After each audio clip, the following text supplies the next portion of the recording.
ayuntamiento no se ha afectado a estas Pero no se da competencias. cuenta usted, Pero señor además, Fernández, si me que empieza permite, un proceso de 16 comunidades autónomas, que en definitiva, antes de quién, tenemos que estar previendo realmente que el esquema no se nos escape del dibujo. En la figura de don Rodolfo Martín Villa se da la originalidad que despierta animadversión tanto en sectores muy de derechas como en sectores muy de izquierdas. ¿A qué se debe esto? A motivos diferentes. Hay que entender cuál es su trayectoria. El señor Martín Villa comenzó ocupando cargos en plena dictadura franquista y siendo muy joven. Llegó a ser jefe del Sindicato de Estudiantes Universitarios, el SEU, que era un órgano de estudiantes afines al régimen. Por otra parte, hoy se ha reunido en la Casa Sindical la Comisión Permanente del Congreso Sindical, presidida en sus comienzos por el secretario general de la Organización Sindical, don Rodolfo Martín Villa. Se ha celebrado la elección para cubrir 3 vacantes de procuradores en Cortes.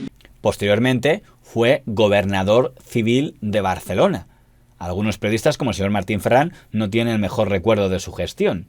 Después la presión administrativa, las trabas y las persecuciones, en aquella época especialmente vivas, determinaron mi alejamiento no solamente del periódico, sino también de la ciudad. Y el caso es que pactaron la propiedad con el gobernador civil de la provincia, mi retirada urgente. Un paréntesis, permítame, por poner el nombre.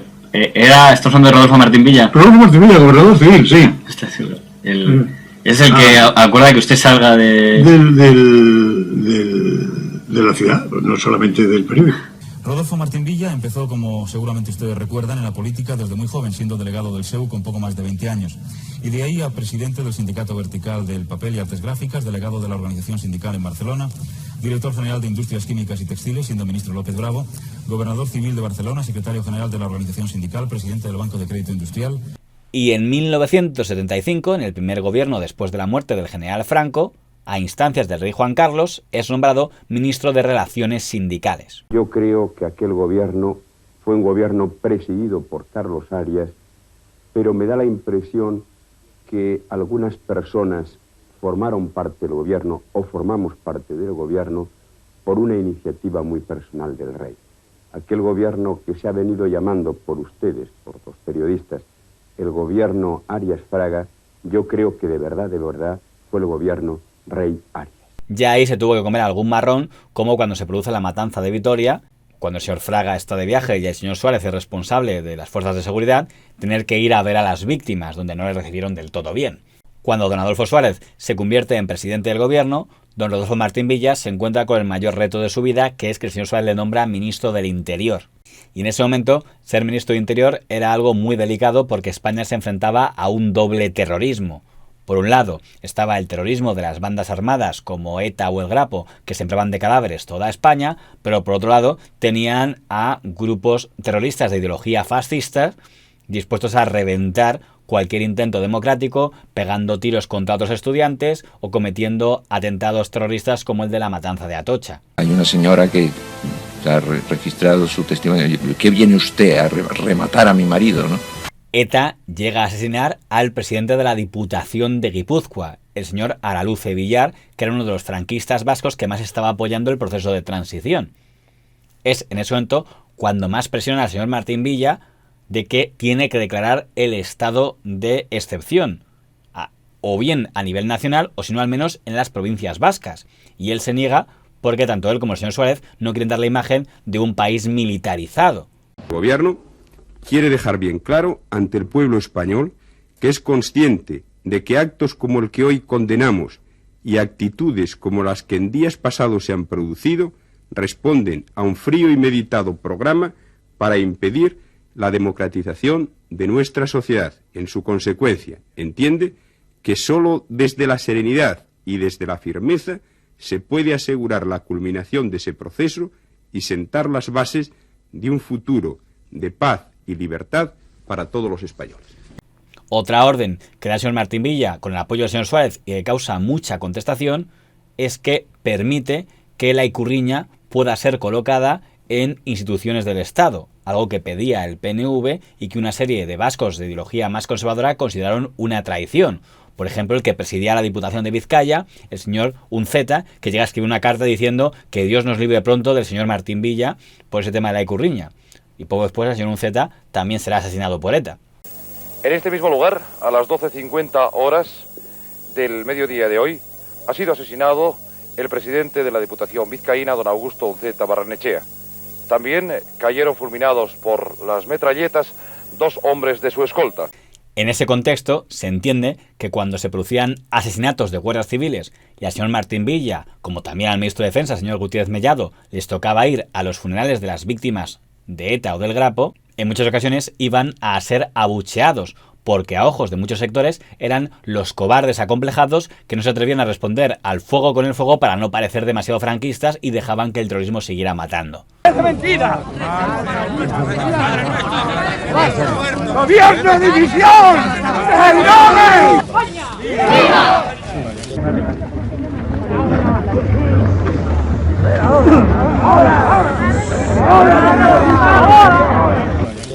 ¡Gobierno de división! ¡Gobierno de división! Al final, el señor Suárez y el señor Martín Villa, en algo que se atribuye más al vicepresidente de entonces, el señor Gutiérrez Mellado, optaron por que los funerales a las víctimas de ETA se hicieran por las noches, en la madrugada, algo que sentó aún peor a importantes sectores del Ejército y de la Guardia Civil. A mí me parece que Suárez se equivocó en el tratamiento que hizo del terrorismo. Eran 150 personas las que eran asesinadas al año, la mayor parte militares y guardias civiles, y él no quería provocar una reacción por parte del ejército franquista, que había entonces indignado con los asesinatos, y entonces, por ejemplo, pues dio orden de que los entierros se hicieran muy discretamente. Muchos se hacían a las 5 de la madrugada, es decir, en lugar de unas exequias fúnebres de honra, por lo menos salvar el honor de los que habían sido asesinados, y todo eso provocó tal malestar en el ejército, que no era solo que morían, es que además morían y les enterraban clandestinamente.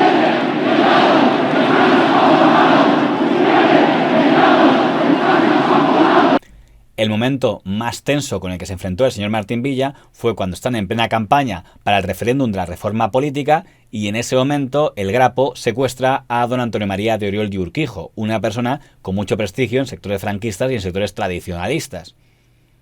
Los del Grapo decían que lo librarían si el gobierno ponía en libertad a una serie de dirigentes de ETA y del Grapo. El gobierno no podía aceptar una petición de esta naturaleza, pero por otro lado, nada podía sentar peor al proceso de la transición que el cadáver de Antonio María de Oriol y Urquijo y del general Villascusa, que también le secuestraron, apareciera el mismo día de la votación.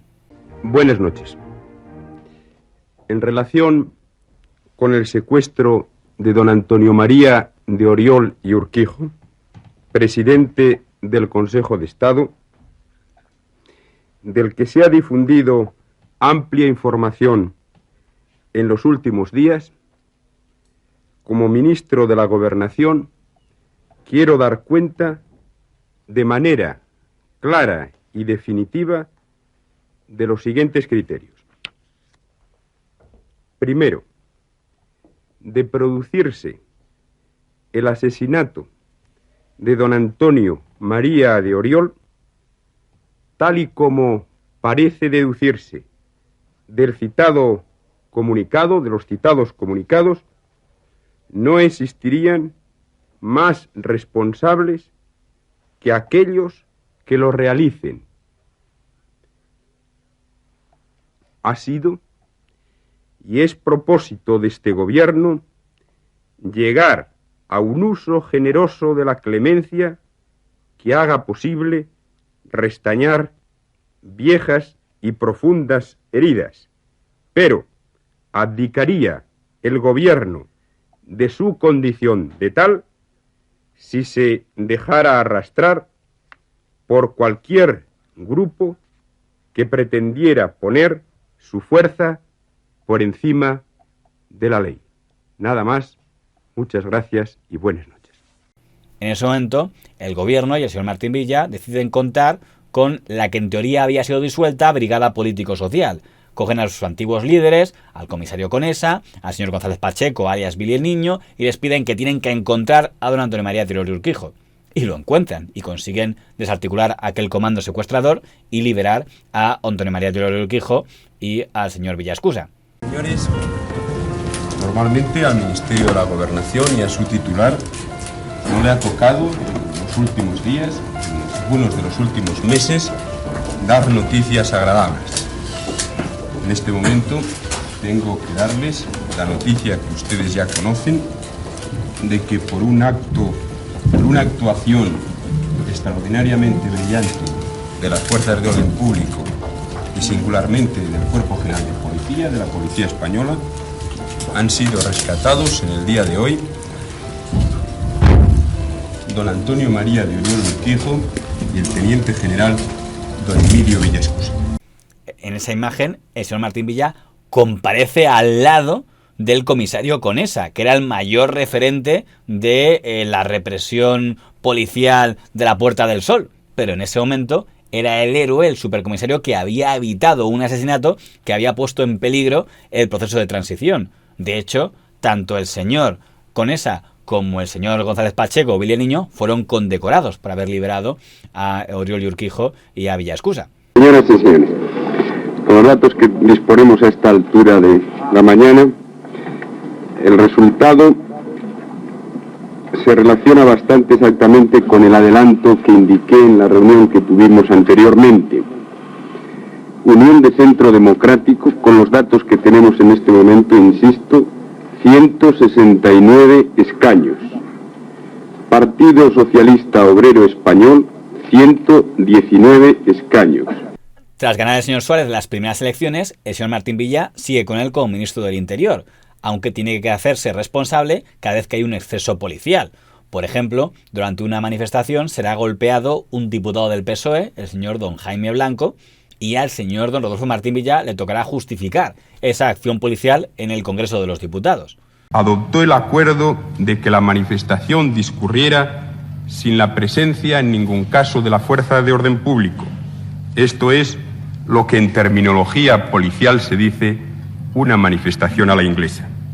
El hecho que nos ocupa se inicia cuando el diputado señor Blanco se interfiere en la actuación de la Policía Armada, la cual no solo intentaba restablecer el orden, sino que procedía a repeler la agresión de un individuo que, empuñando un palo, hizo frente y golpeó a uno de los policías armados. En aquella sesión es cuando don Alfonso Guerra se refirió al señor Martín Villa como el peor símbolo del franquismo. El responsable es usted, señor Martín Villa. Usted, señor ministro del Interior. Usted que es el símbolo del franquismo en este gobierno.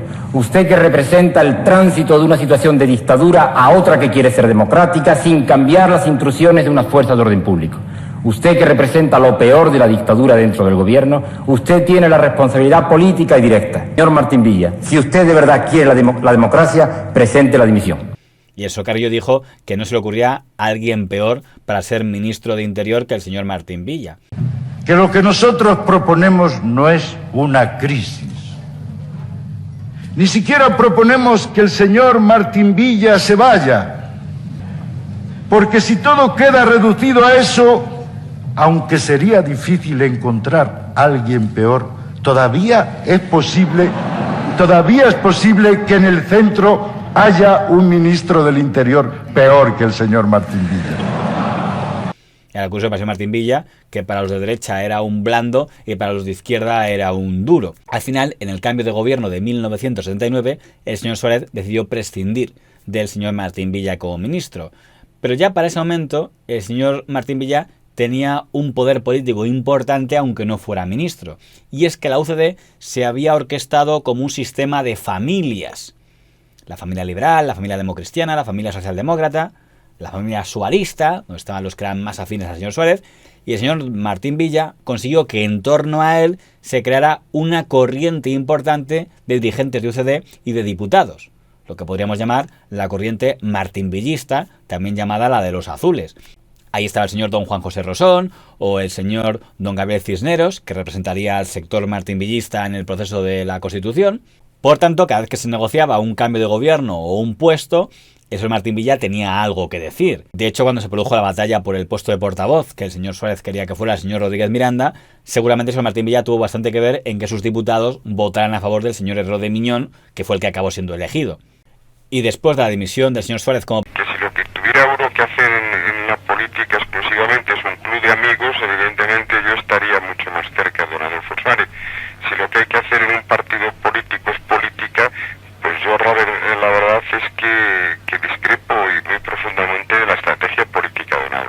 presidente, ya con don Leopoldo Calvo Sotelo como presidente, este decidió recuperar a don Rodolfo Martín Villa como vicepresidente y como ministro de Administraciones, en un momento muy delicado porque después del 23F había mucho descontento hacia el proceso de las autonomías en amplios sectores conservadores que temían que si las autonomías se asumían demasiadas competencias, vaciarían el Estado. Y entonces cuando el señor Martín Villa puso en marcha la llamada LOAPA, una ley de armonización para poner límites al número de competencias que podía atribuirse una autonomía. Aquello supuso una guerra abierta con los nacionalistas, aunque don Felipe González dio luz verde a la LOAPA y tanto UCD como PSOE firmaron la LOAPA. Hubo debates muy encendidos en televisión sobre ello. Lo que yo digo es de que hoy la LOAPA causa en sectores que han jugado desde Cataluña y desde otras comunidades fuertemente lo que es el proyecto democrático español, causa un fuerte disgusto y un fuerte distanciamiento. Ustedes lo han hecho de modo anticonstitucional, porque ustedes han hecho una ley orgánica y armonizadora que modifica el sistema de adjudicación de competencias que establece la Constitución. Ustedes han hecho una ley orgánica y armonizadora que convierte las competencias exclusivas en competencias compartidas. No se dan cuenta que la soberanía está en las Cortes Generales, que las leyes del Estado salen de las Cortes Generales y que entre el partido que sustenta el gobierno y el Partido Socialista somos un porcentaje muy importante del Congreso y del Senado. Luego el Tribunal Constitucional tumbaría la LOAPA, que debe ser la única vez que los nacionalistas vascos y catalanes han aplaudido al Tribunal Constitucional. Pero en ese momento consiguió lo que se quería, que era tranquilizar la situación. Cuando llegaron las elecciones de 1982, mientras que el señor Suárez se ha ido a otro partido, el señor Martín Villa se mantuvo en la UCD hasta el final. Hasta esa noche electoral, él estaba con la UCD. Número aproximado de diputados podría obtener el Partido Socialista, AP y Unión de Centro Democrático. La impresión que nosotros tenemos en estos momentos recogida de las UCD provinciales es que claramente creo que el Partido Socialista Obrero Español va a alcanzar la mayoría absoluta, que el primer partido de la oposición con gran diferencia va a ser Alianza Popular y que realmente el resto de los partidos quedamos muy rezagados en relación con los resultados obtenidos tanto por el Partido Socialista Obrero Español como primero y como una Alianza Popular como segundo. Los resultados nuestros no los podemos adelantar, creo que van a ser escasos, creo que vamos a ser un grupo de parlamentarios corto en el próximo Congreso de los Diputados y me parece que esto es en definitiva el resumen de lo que supone la posición política de UCD. Aparentemente eran malos, fíjese que incluso dentro de la debacle de UCD en el 28 de octubre yo soy, uno de los diputados por las 10 provincias en que UCD sacó diputado.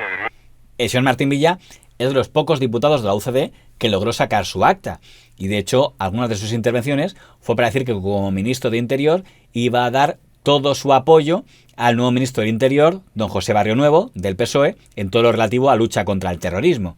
Me parecen tan normales en cuestiones fundamentales que tendría que darme la vuelta como un calcetín una persona como yo para discrepar en estas cosas, al menos públicamente en esta Cámara, de cualquier ministro del Interior de España, aunque perteneciera a su partido, señor Vandrés. Pero después de las elecciones, el partido se disolvió y el señor Martín Villa decidió tener una aventura política precisamente en una autonomía. Quiso ser presidente de Castilla y León y para eso se integró en un partido instrumental llamado Partido Demócrata Popular, el PDP del señor Óscar Alzaga, que era un partido demócrata cristiano. Pero el señor Martín Villa, aunque no fuera democristiano, entraba allí porque entendía que si se convertía en presidente del PDP de Castilla y León y el PDP le promovía como candidato a la presidencia de Castilla y León, él negociaría que no hubiera ningún otro candidato para que fuera el candidato del centro-derecha y lograra la victoria. Señor Martín Villa, ¿por qué ingresa usted en el PDP de Óscar Alzaga, que es un partido... Decía ayer precisamente Óscar Alzaga que hunde sus raíces en el humanismo cristiano. No es una definición distinta de la que se hacía en Unión de Centro Democrático. Bueno, en Unión de Centro Democrático amalgamaban ustedes todas las definiciones. Pero de alguna manera el llamado humanismo cristiano estaba presente también en los estatutos de Unión de Centro Democrático. Sí. Sin embargo, aquella operación no salió del todo bien porque Alianza Popular tenía un presidente en Castilla y León llamado don José María Aznar. Y don José María Aznar, aunque era mucho más joven y tenía menos experiencia, quería ser el candidato de la derecha a la presidencia de Castilla y León en las elecciones de ese año, que es el año 1987. Y el señor Martín Villa había aceptado la oferta del PDP con la condición de que no hubiera otra candidatura del centro-derecha.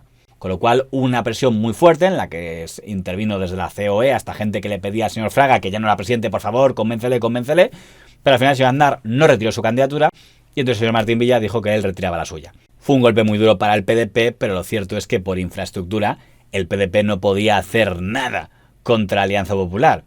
Y aunque seguramente el señor Martín Villa, por el poder de su nombre, hubiera logrado representación, iba a quedar muy por detrás de Alianza Popular, algo que probablemente era una humillación por la que no quería pasar. En 1989 se crea el Partido Popular, fundado por el señor Fraga Iribarne, que enseguida le cede el mando al propio señor Aznar, y ahí aparece don Rodolfo Martín Villa a apoyarlo.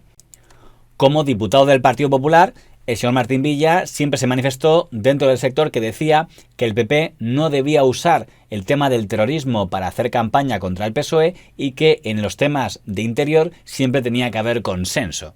Los éxitos de la lucha contra el terrorismo que está teniendo el gobierno, y creo que son éxitos imputables al gobierno en su conjunto, imputables al ministro responsable del tema y bueno, imputables muy directamente a los cuerpos y fuerzas de seguridad del Estado. Bien es cierto que para tener estos éxitos el socialismo está haciendo lo contrario que decía desde la oposición y apoyándose de una policía y una guardia civil a la que hace muy pocos años quería depurar.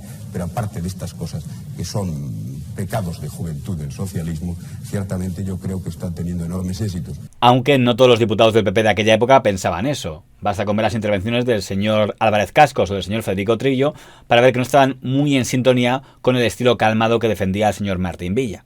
Eso sí, el señor Aznar, cuando celebra el Congreso del Partido Popular del año 1996, que es prácticamente un congreso de campaña ante unas elecciones que tienen ganadas, quiere que el señor Martín Villa sea quien presida aquel congreso porque da esa imagen centrista que él está deseando vender en aquel momento. No le nombra ministro, pero sí le nombra presidente de Endesa, una eléctrica que en ese momento es pública, pero al que se le encarga liderar el proceso de privatización de Endesa. Algo que conseguirá, aunque tendrá un final un poco complejo porque fracasará su intento de que Endesa se fusionara con Iberdrola.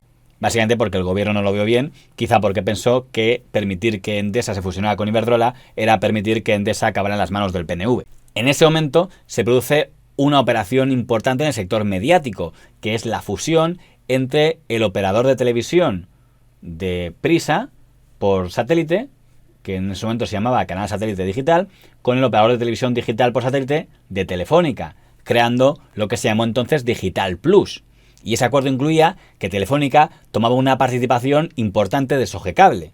Y dentro de ese acuerdo estaba modificar los órganos de gobierno de Sogecable, que era el operador de televisión del Grupo Prisa.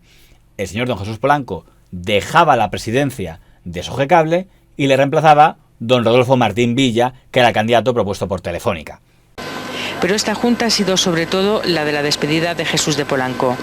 Javier Díez de Polanco, que continúa como consejero delegado y primer ejecutivo, ha tenido palabras de reconocimiento para el durante 15 años presidente de Sogecable. Tras la Junta, el Consejo de Administración de Sogecable ha acordado el nombramiento de Rodolfo Martín Villa como nuevo presidente de la empresa. María Jesús Luengo, CNN+. Podía pensarse que el señor Martín Villa llegaba ahí para influir en la línea editorial. Todo lo contrario, el señor Martín Villa venía ahí a respaldar al señor Polanco, al señor Díez Polanco y al señor Cebrián, y de hecho respaldar la línea editorial que tenían, que era favorable al PSOE y a los señores don Felipe González y don Alfredo Pérez Rubalcaba. Es más, el señor Martín Villa colaborará en que a Prisa le den el operador en abierto, el Canal 4. Si algo odiaba a la derecha mediática era al Grupo Prisa, por lo que a partir de ese momento el señor Martín Villa va a ser alguien atacado sistemáticamente por los medios antiprisa. El diario El Mundo, que publicará artículos como el de la foto del régimen del señor don Cayetano González, donde reprochan que cómo es posible que un antiguo franquista ahora aparezca como presidente de un operador de televisión de un medio progresista. ¡Qué vergüenza! Que no sé si la vergüenza es por el pasado franquista o por el ser ahora progresista. O don Federico Jiménez Los Santos, que comenzó a atacar diariamente al señor Martín Villa. Desde el conde don Julián no habíamos visto un acto tan heroico. ¡Qué patriotas! Ambos. Martín Villa lloraba lágrimas de sangre, viendo a su jefe y amo, él, toda la vida con la camisa azul. Hay siglos que no estamos para nada, Rodolfo. Ya saben ustedes que Rodolfo Martín Villa, como Aro Teglen, es una víctima de las dictaduras. Tremendo drama el de este hombre, toda la vida creyendo, cuando a los 17 años lo nombraron delegado nacional, jefe nacional del SEU, que era la cosa universitaria de Falange, y desde entonces estuvo 20 años jurando cargos cada vez más importantes con la camisa azul, luego con la camisa blanca, luego fue ministro del Interior con la UCD, y luego fue embajador de Aznar para los trapicheos y cuchipandas y casos de corrupción y casos de ninguneo, en fin, para nada, para enredar y tal. Y ahora, pues siguiendo esa línea tradicional de apoyo a las dictaduras, pues está con Polanco. Eso es el estado natural. Pero es que el otro día dijo Martín Villa que su empresa, la empresa de la que él cobra, la empresa de Polanco, Sogecable, está en libertad vigilada. Hombre, si se refiere a que un monopolio debería estar en libertad vigilada, porque todo monopolio hay que vigilarlo, tiene un monopolio, la televisión de pago es un monopolio de facto, la ha establecido entre Aznar y ZP para Polanco. Paga Telefónica, manda Polanco, porque este es el acuerdo. Y preside Martín Villa, de madre superiora, qué risa. El señor Martín Villa estuvo en Sogecable hasta que Sogecable se disolvió cuando el operador de televisión es absorbido por Mediaset, y desde entonces ha vivido más bien retirado de la política e interviniendo principalmente para participar en documentales sobre la transición.